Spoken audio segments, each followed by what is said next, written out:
আসসালামু আলাইকুম। তামান্নাস কিচেনে আপনাদের সবাইকে স্বাগতম। আজকে আমি আপনাদের সবার সাথে শেয়ার করব শুটকি বোনা। দারুণ স্বাদের ছুরি শুটকি বোনা আজকে আপনাদের সাথে শেয়ার করব। এই রেসিপির জন্য অবশ্যই দরকার আমাদের ছুরি শুটকি। আমি এখানে বড় সাইজের একটা ছুরি শুটকি কেটে নিয়েছি। শুটকিগুলোতে গরম পানি দিয়ে 30 মিনিটের মতো ভিজিয়ে রেখেছি। 30 মিনিট পর ভালোভাবে শুটকিগুলোকে ধুয়ে পরিষ্কার করে নিয়েছি। এইবার চলে যাব রান্নায়। চুলায় একটা প্যান বসিয়ে দিয়ে দিচ্ছি হাফ কাপেরও বেশি রান্নার রেগুলার তেল। শুটকি রান্না করতে তেল মশলার পরিমাণ একটু বেশিই লাগে। তেলটা হালকা গরম হয়ে আসলে দিয়ে দিচ্ছি হাফ কাপ পেঁয়াজ কুচি। পেঁয়াজটা একটু নেড়ে চেড়ে দিয়ে দিচ্ছি হাফ কাপ রসুন কুচি। পেঁয়াজ রসুন একটু ভালোভাবে নাড়াচাড়া করে দিয়ে দিচ্ছি 4-5টা কাঁচামরিচ কাটা।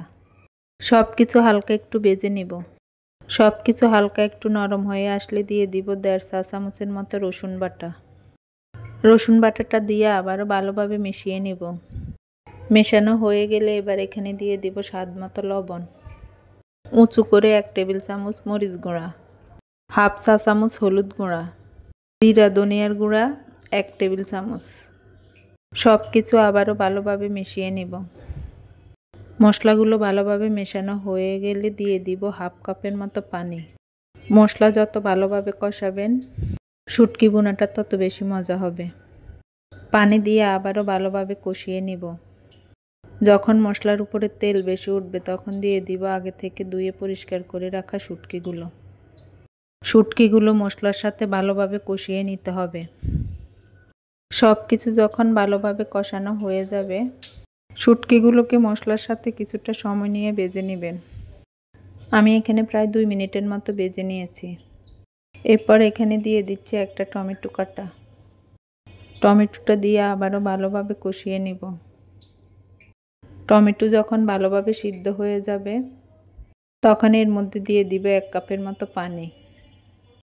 পানিটা দিয়ে ভালোভাবে নাড়াচাড়া করে সব কিছু ভালোভাবে মিশিয়ে নিব। মেশানো হয়ে গেলে ঢাকনা দিয়ে ঢেকে রান্না করে নিব 10 মিনিটের মতো। 10 মিনিট পর ঢাকনাটা তুলে যখন পানিটা শুকিয়ে যাবে তখন এর মধ্যে দিয়ে দিব কিছু ধনেপাতা কুচি।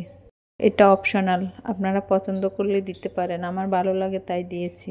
আমার শুটকি বোনা প্রায় শেষ। এবার চুলাটা অফ করে দিব।